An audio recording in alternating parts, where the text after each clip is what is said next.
It is a great honor and a privilege to introduce Naomi Baruchi, and your maiden name, your family name was Sompolinsky. We hear your beautiful home in Renana.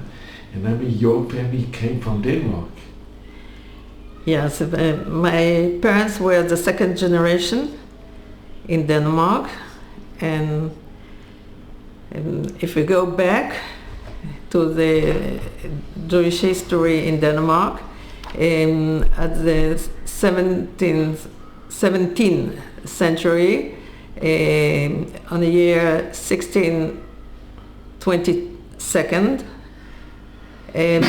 the Jewish people were allowed for the first time to enter the country of Denmark, and since then there was prosperity, and Jews brought prosperity, and there were always very warm and friendly relationship between the Jews and the community and the Danish people.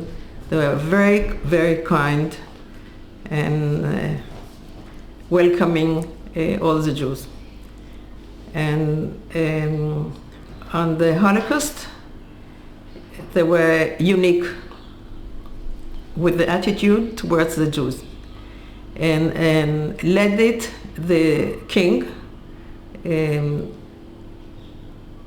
I forgot his name, Christian X. He was very fond of the Jews, and every morning on his walk on top of his horse, obviously, he wanted to go through the synagogue, because then he could get the Birkat HaMelech. They blessed him, and he always was invited to the community, and he came a few times to the shul with all the synagogue, with all the celebrations, and really a love story. And when the German conquered Denmark in 1940,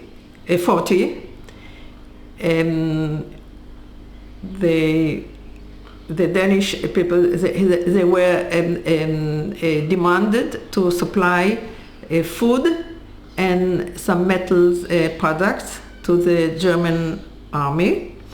But they say, we do the deal under the conditions that you don't touch the Jews. We love them, they are citizens like all of us, and we don't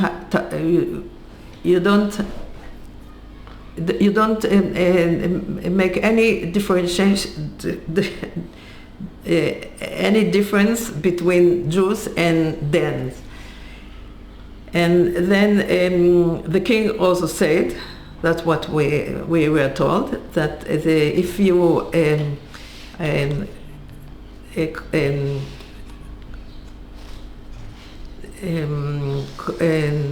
demand the Jews to wear the yellow star, I will be the first one, the king said, I will be the first one to wear it. And then they dropped the idea, and they tried their best, the German, not to disturb the Jewish life. Here's just a picture of the king on his horse.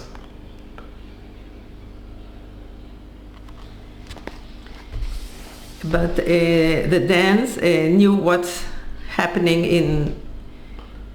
in Europe, and they let Jews enter the country. But the Ministry of Immigration was the bad guy of Denmark, once again, all of them. And he said we should not let the crowd of Jewish people, refugees, in the mass refugees, to enter the country.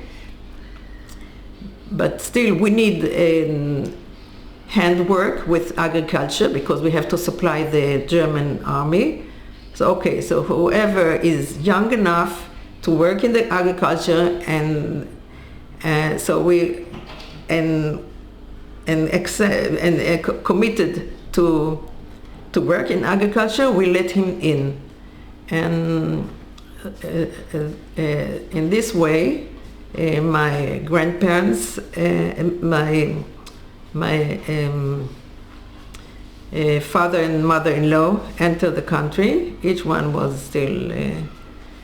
Each one came from a different country, and some of the family members arrived from Germany, and anyway they were told it was spread in Europe that if you tell on the border that your attitude is to work in agriculture, you will be let in. And they also, some got even the address of my, and even the phone number. Not many had a phone by then, but my grandfather had, and they told him that you can enter the house and call and everything. You will be well and accepted and warmly welcomed. And so my parents, this was my grandparents, Shimshon, Sompolinsky, and Hanadvor. And the child? And they had 9 children, and most of them were quite grown up. But they still, when my mother-in-law arrived in Denmark, she knew that she had to land in Sompolinsky's house, and she knocked very early in the morning on the door, and my grandfather, Shimshon Sompolinsky, opened the door and saw a refugee. So he said, "Come in, we were waiting for you." And then she saw many mattresses spread over the house, and there was on the living room, there was a big living room, and tens of refugees sleeping on mattresses. On the other room, there was girls sleeping on mattresses.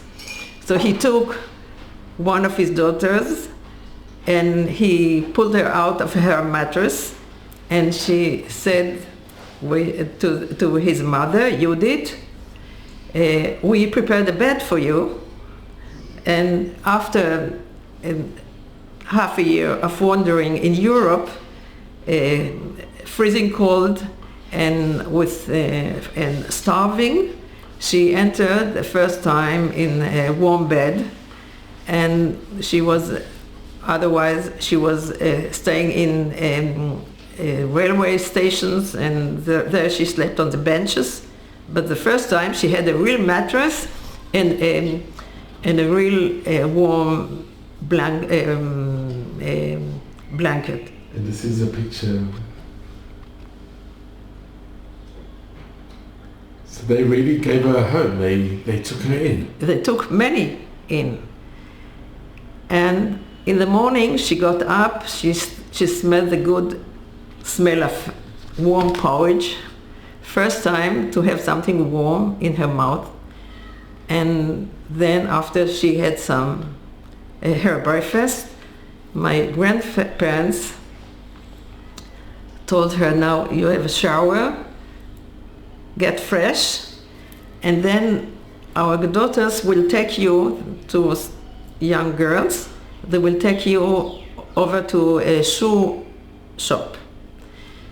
And then she had her porridge, and she was so happy to eat something after half a year, warm and tasty. And then they took her to the shoe shop, and it was huge shop, and it was my other grandfather's father's shop. He was a wealthy man in Copenhagen, and she went in with the girls, with my 2 aunts, And then they told her in Yiddish that she can choose her shoes. So she said, no, so many shoes, how can I choose? I said, whatever you want, the most expensive one, you can have any. And when she told me this story, she was crying because she lost her shoes actually. She had to tie them with some rags just not to go barefooted in Europe. And then all of a sudden she can buy the most expensive, she can get the most expensive free, to get free, the most expensive shoe she could choose. And then afterwards, what happened with all these refugees? All these refugees, they had to go to the farms to work in agriculture. And then likewise, my mother-in-law, my future mother-in-law, so came also my future father-in-law in the same way, and were very welcomed, and also chose a pair of shoes because all the refugees entered Denmark. They were obliged to choose a pair of shoes. And then they both, he also went to the farm, and then they met each other, and their friend said, oh, look, you fit each other, you're so strictly religious, you're just a match. And then they got married, and my father with a shoe shop, my grandparents with a shoe shop, together with my Sompolinsky grandparents, made the wedding for them and for many others, each one in its time. But they remembered the special wedding of this couple, and they did not know that they build now the future, the common future of the families, that in the days to come will be a family. Here's the picture with your husband as a little baby. Yeah, he was once. Lovely baby. And when the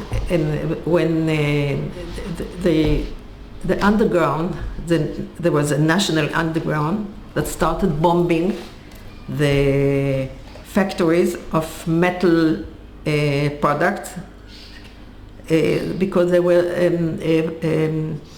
supplying the army to arm the parts of arms. So they didn't want the German they wanted to disturb it, and then they bombed and started to disturb the German. And one day,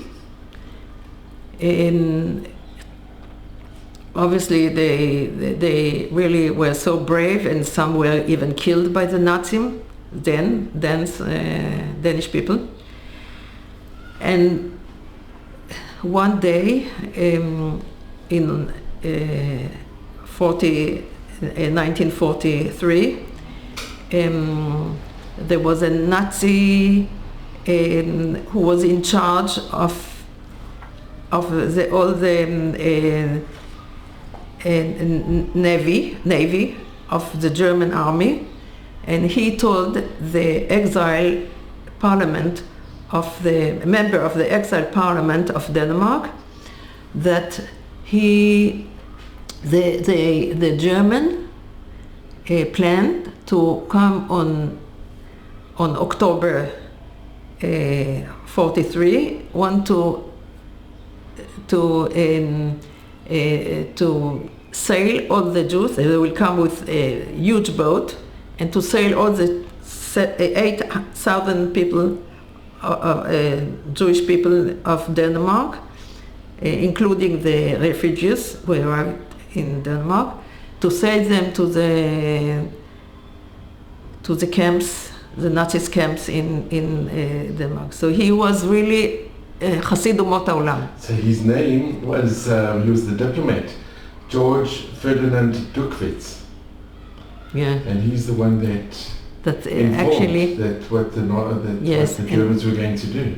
And then the whole nation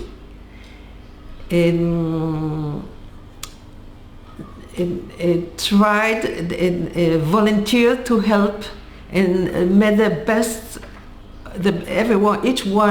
Each single Danish person made his utmost to help the Jews to flee. People opened their houses and they said, "Just come. We will hostage you, and we will drive you, and we will hide you in the farms and etc." And my uncle, he was a medicine doctor student.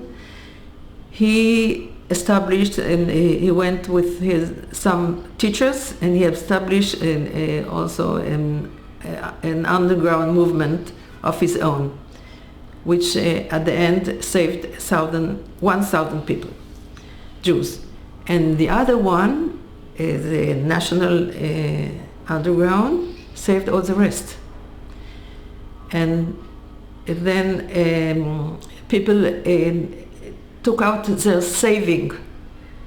One had just his inheritance from his parents, and he said, "I give everything. Now I know why I could open it just now. Now I give everything to save Jews." And Danish people, Danish Jews, citizens, gave the key to the neighbors, trusted them totally, that they should look after the property, and they were absolutely, even when they came back, they even tidy up, and there was not the dust in the house, in the and all the belongings still remained. They didn't touch anything. They just looked after the property of the Jews very faithfully, and they did the utmost to help them. And then the idea was, my grandfather, with the wealthy grandfather, he when at the beginning of as soon as the Nazis broke in and took over Denmark, he said, "Now it's a danger. The refugees from Germany who had German citizen are in danger, because they will say, okay, we don't touch your Jews, but these are our citizens, so we can do whatever we want with our citizens. We can send them to Auschwitz." So my grandfather, he was the first one of the idea. He rented some fishing boats, fishers' boats, and he delivered them he smuggled them to Sweden. At the year 1940, he was the one. It was his own private underground. Years before 3 years before the big smuggling. So he made his private, and then perhaps they got his idea, and when they saw that the solution is to take them out of Denmark, because they will search them. It's a small country, and the German will search everywhere, and the Jews will be in a deep danger. So they said, we have to smuggle them out of Denmark. And the Swedish people were very kind, and they said, okay, we open the gates to everybody, to all the Jews. And they really did it, and it was really a huge campaign, because A fishing boat is a small, usually not a huge boat, so you can take from some tens people. And my husband was with his parents were one of the refugees going over to Denmark, and they were always hiding because the German were very aware of the situation, and they sent soldiers to search for Jews on the shore, on the coast, and some were captured and sent to the camp. With quite a few that went to Theresienstadt. Those who were captured. And during the whole period, the Danish people were they gave a special watch for, in the sense,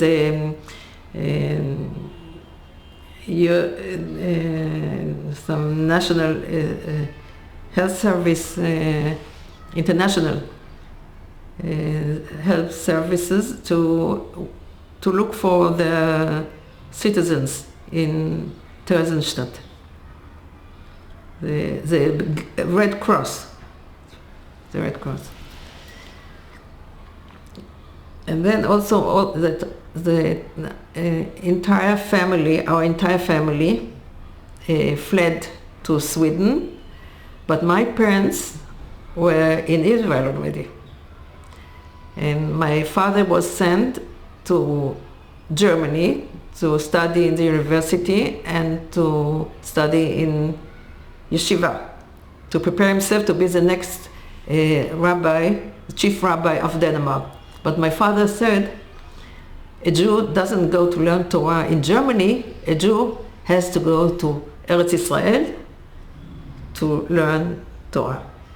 And then he, at the year 1938, he went to Israel. And a year later, just before the war, my mother went to Israel because my father was, my grandfather with the shoe shop, he was aware of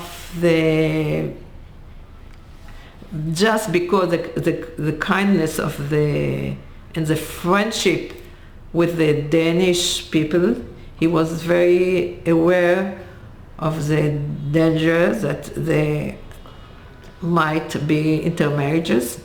So he took his both daughters, one freshly married and my mother, and he took them to Israel, and he said, okay, I'm going back to sell out all my property and to make aliyah.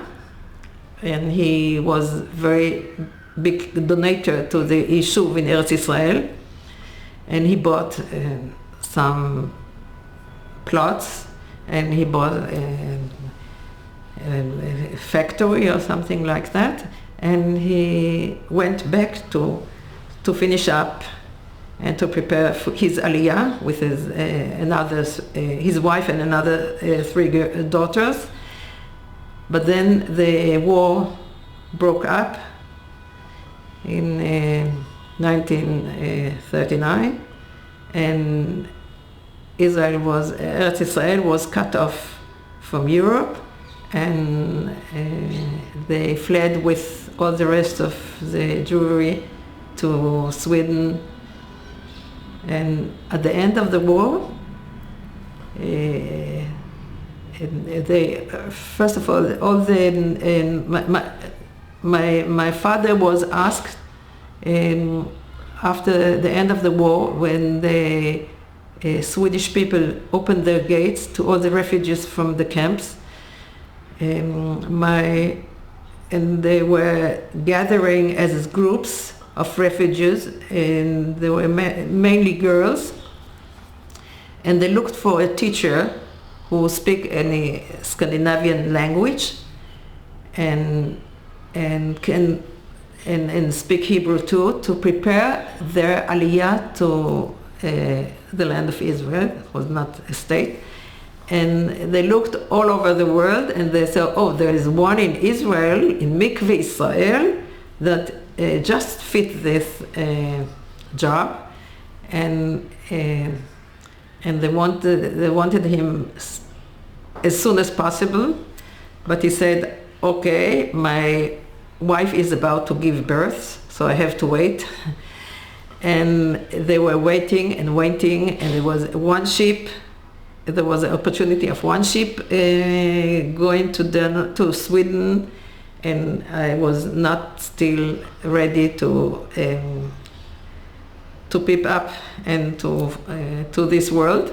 And then the second, and then only the third boat, I was already in this world. And when I was 10 days old, my parents took my older sister, 2 years older sister, and me on a boat, and we sailed to Sweden.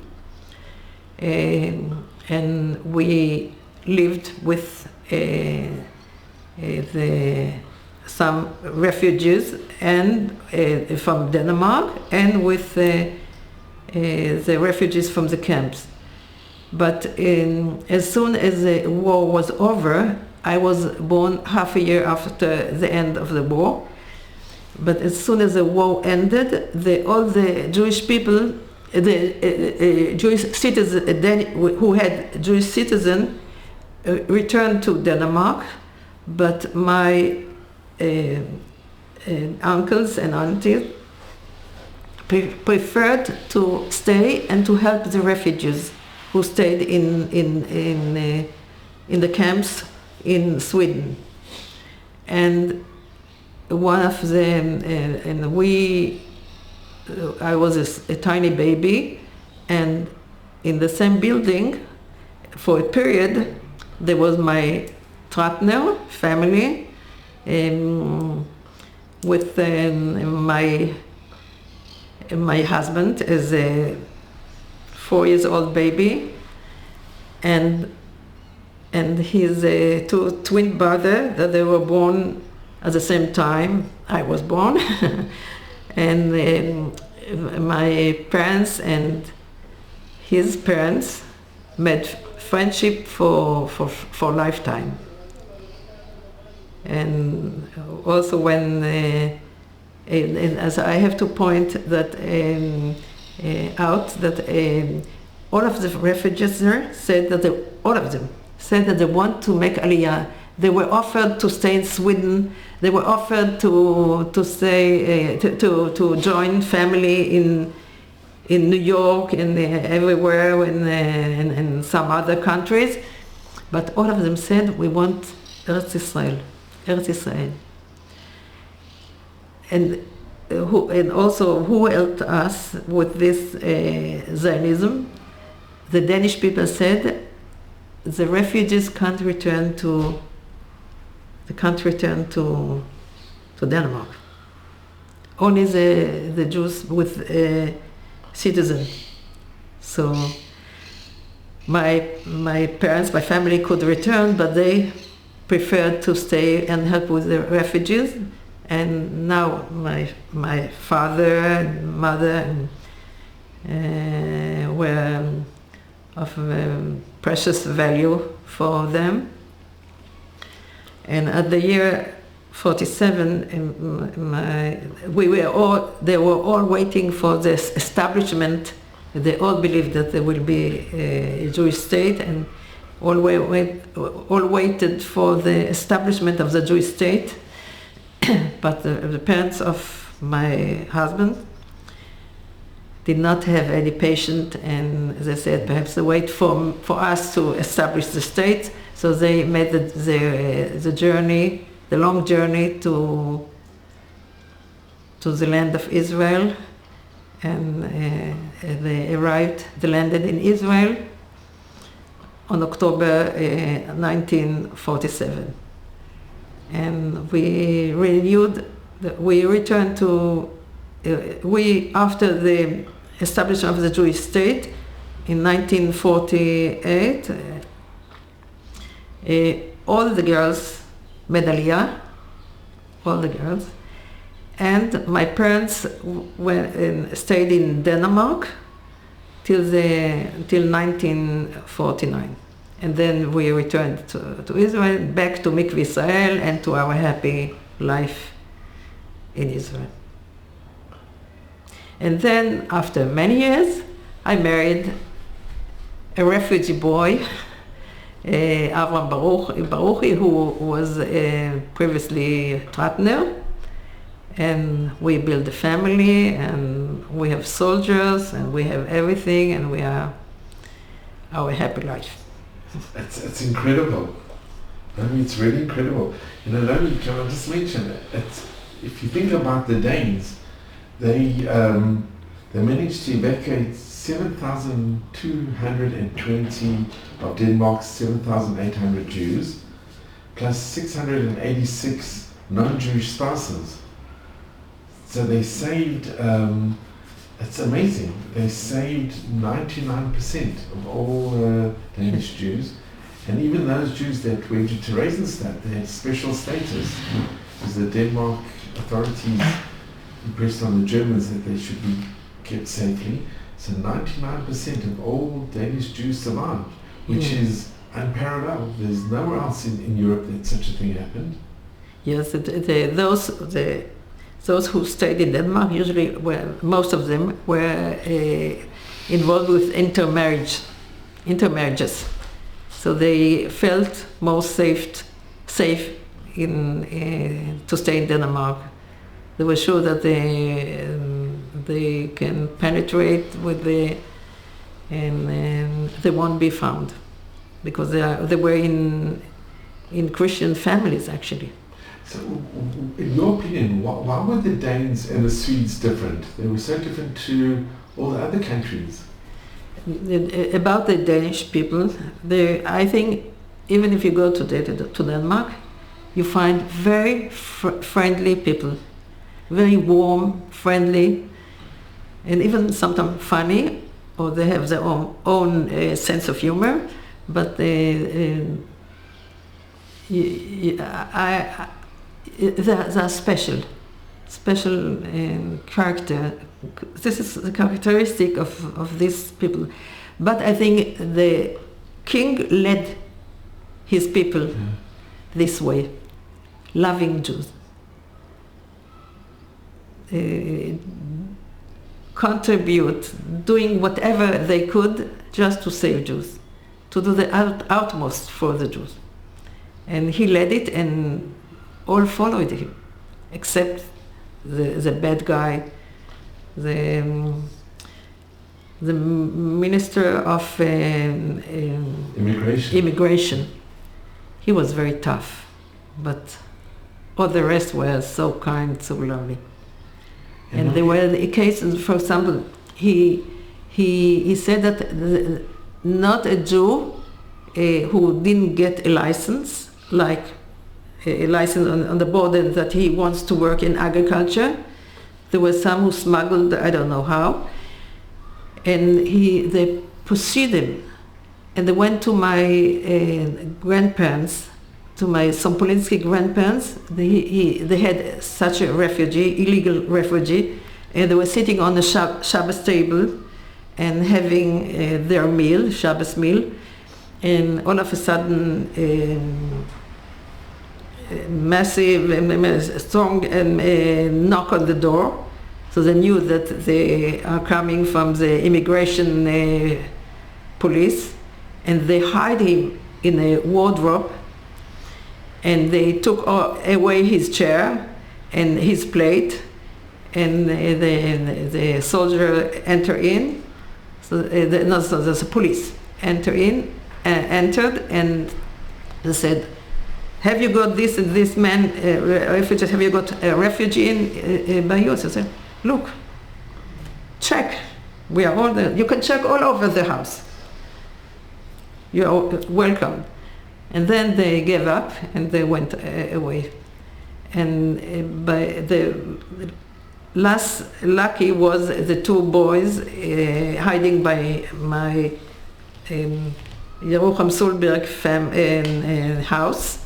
They had a big house, and they entered, and they were not prepared for the police visit, and they took them out, grabbed them out, and they cried, and nothing helped, and it was horrible. And my aunt told me that one of them looked back for the last time with such a fear that she couldn't rub him off this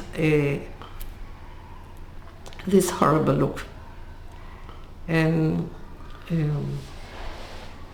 I think Denmark is the only country that after the war, it took them quite many years, but after the war, said we apologize to the Jewish nation that 19 people were sent back to Germany by our police. We apologize. It was nasty. It was wrong. But I want to see another nation in Europe that can say 19 people were not saved. We sent them back. And it also emphasized that we send them back to the German border when we knew that what their fate will be. And that's why I really appreciate the Danish people up to now, and I think they are even now they are the government is very pro-Israel. They love Israel, but also they have, like in all Europe, East Europe, West Europe, they have the problem with the Muslims. And you can see demonstration in the street against Israel, but otherwise the government is hugging Israel, loving Israel. And Naomi, have you been back to Denmark? Have you visited? Yes, I had my family there, so I went many times. And afterwards, just to visit. Up to now, I have a family, close family in Denmark, and I feel that it's a lovely, lovely nation. I feel very pleasant to visit Denmark. And Naomi, what message do you give to your children and grandchildren and to the future generations? Gratitude. That we have to have gratitude and appreciation to the nations who love us, and now all over we can find, even if the officials are not pro-Israel, but there are so many good people that backing us, support us, understand us, and this attitude. And we should always appreciate and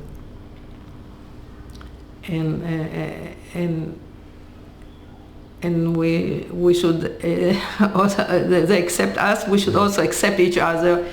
We are brothers, Jewish brothers. And it's such a beautiful message, and it's so true. It's such an important message. This is such a lovely picture of your parents, Naomi. Yeah, they were also lovely, lovely people, very special one, very special.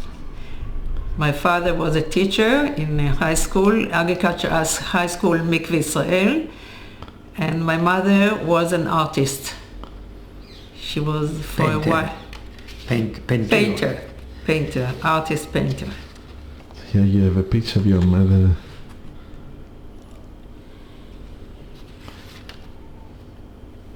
And here's so this is your father there were only, how many, 5 kids in the class. And where was, in which? In Copenhagen. And this is Copenhagen. So the one in the middle is the Jewish teacher. Yeah, on top the Jewish teacher. And my father, the sweetest one. And this is the conference of the Torah V'Avodah. Yes. And with... יש לירדן קצת ממנה.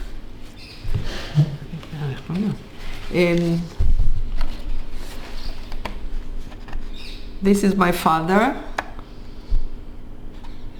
and this is my father-in-law in Torah V'Avodah conference in Sweden. It's amazing. After the war, right after the war. So your parents did a good deed, and look what happened. Yes, it's incredible. we have grandchildren, and we. You have such a special picture here as well. This is in the middle, my grandmother with a sister and brother. They also were in Denmark and moved or were saved into Denmark during the war. Both of them, the sister and the brother of my grandma, Sompolinsky. It's amazing. Very special. And it's your you parents. take this one? It's wonderful. And this is a book.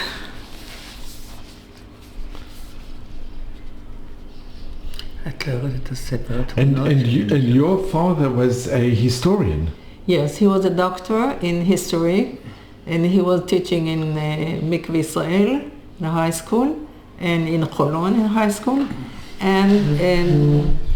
and he wrote a book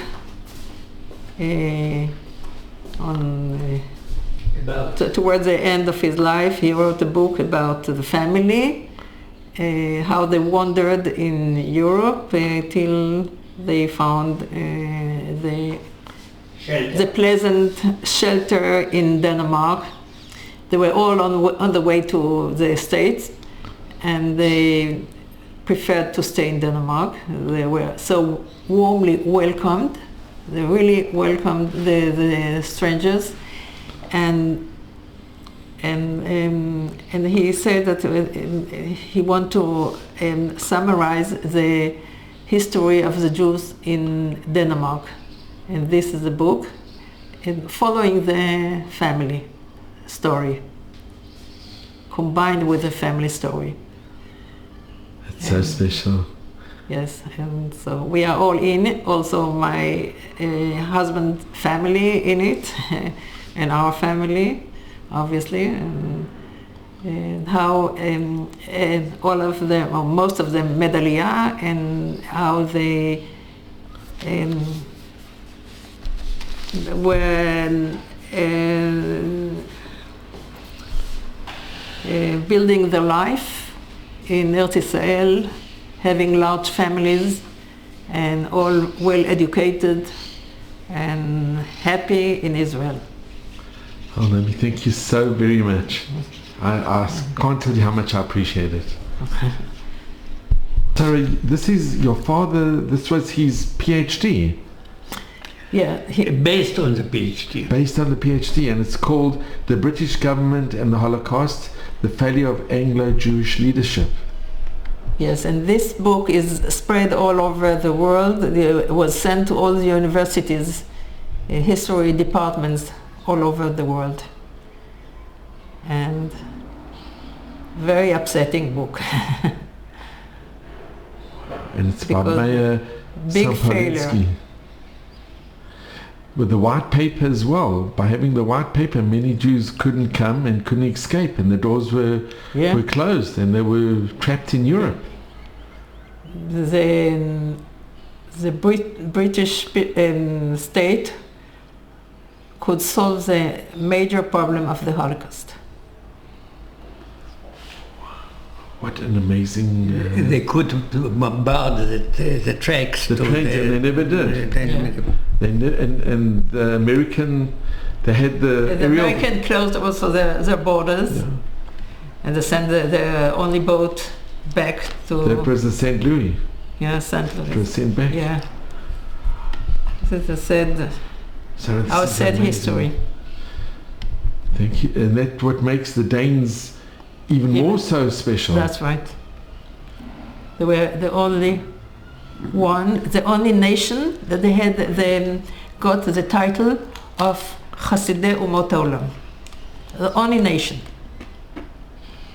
Otherwise, they were single people, But it's the only nation. personal prize, but they are the only nation.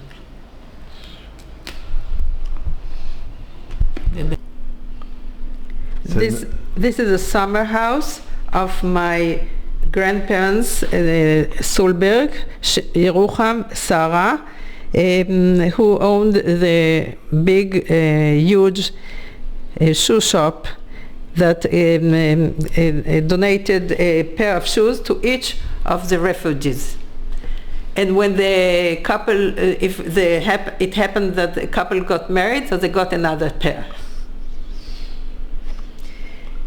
And this is their house, part of their house. And this is a small part of the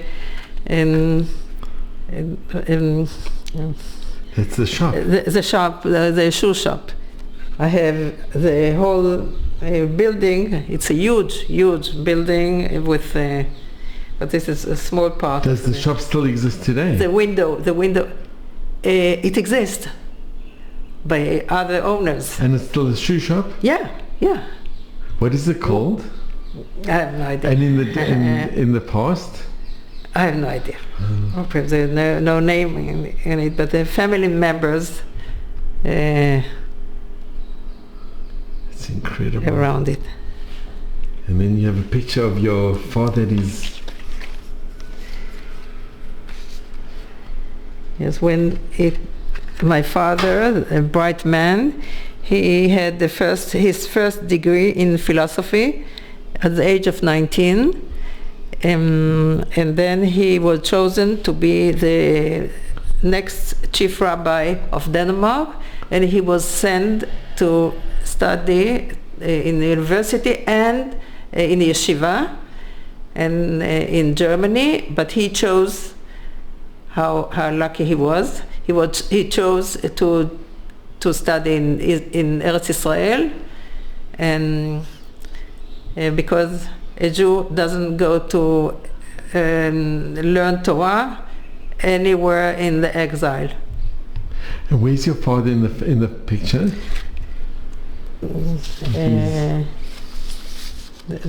Obviously the black one here. Darker. No, wait a minute.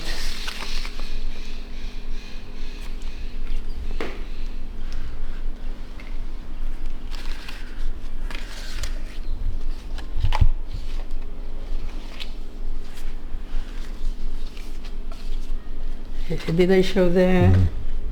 It's still amazing to see. Yes. A photo of the Jewish classmate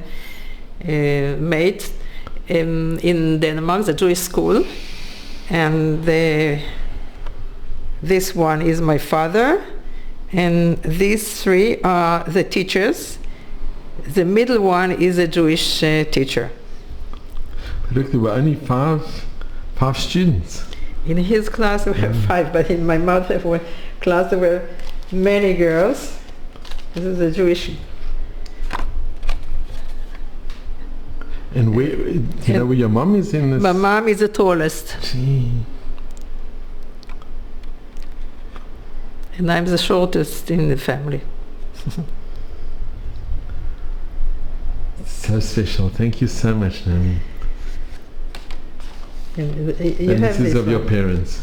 It's a Did you- beautiful picture of your parents. Yes, you have Very special. the young couple who got married in Tel Aviv. The 2 Danish citizens found each other, renewed their connection because they were in the kindergarten together, and the family were friendly with each other. But they made a reunion in Israel. And how many years were they married? They got married at the age of 21, and my father lived to the age of 88. But they were together from the kindergarten times. It was 80 years. It's incredible. Oh, 85 years. From the age of 3. Maybe this is such amazing memories. So precious. Yeah, sure. And a privilege to be with you, and really thank you so much, Naomi. It really is unbelievable. And you know, if you look over here, these are the books that have been written in Danish about October 43.